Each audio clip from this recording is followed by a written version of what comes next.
સીતારામ ને જય શ્રી કૃષ્ણ બધાને. કેમ છો? મજામાં?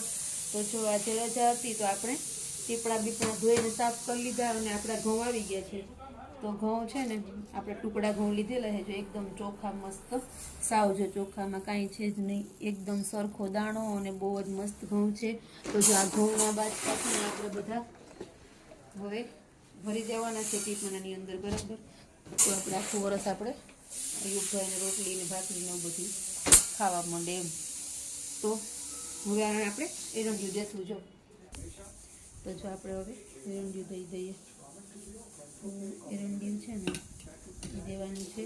તો મસ્ત મજાનું આપણે આમ એકદમ સરસ એરંડિયું દઈ દઈએ અને પછી આને એકદમ ભીના ભીના થઈ જાય ને એવું એરંડિયું દેવાનું છે એકદમ મસ્ત. તો ઘઉં કોને કોને થઈ ગયા છે મને કહેજો. મારે તો હજી ઘઉં બાકી રહી ગયા હતા, એટલે હવે રજામાં જ કરવાનું હોય, એટલે આજે રજા હતી તો કામકાજ પતાવી અને મેં કીધું હાલો હવે એરંડિયું દઈ અને ઘઉંને પહેલાં ધોઈ દઈએ. તો જો આપણે આ મસ્ત એરંડિયું દેવાઈ ગયું છે, જો એકદમ મસ્ત મસ્ત. તો હવે આ ઘઉંને આપણે શું કરવાનું છે ભાઈ? આપણા ઘઉંને હવે ટીપણામાં મૂકી દેવાનું. આ ઘઉંને આપણે યુગભાઈ કે ટીપણામાં નાખી દે, તો હવે આપણે એને ટીપણામાં નાખી દેવાના છે. કારણ કે યુગભાઈનું તો કેવું મારે માનવું જ પડે. તો જો આપણે આને હું તમને બતાવું કે મારું ટીપણું ક્યાં છે અને આપણે એમાં નાખીશું. આપણું એક ટીપણું તો એ ભરાઈ ગયું છે અને આ બીજું ટીપણું છે ને જો એ ભરાય છે. તો જે આપણે આ ટીપણું ભરાઈ ગયું છે ઘઉંનું ઓલરેડી. જો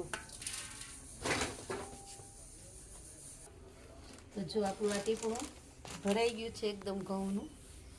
તો હવે બીજા જે એક બે બાચકી વધી છે એના આપણે જો બે બાચકી છે એને નાના ટીપણામાં ભરશું પછી.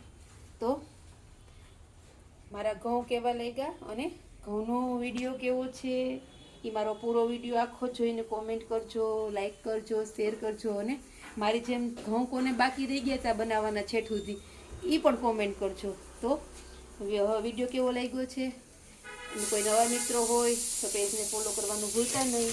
હવે મળશું આના પછીના વિડીયોમાં. ત્યાં સુધી આવજો.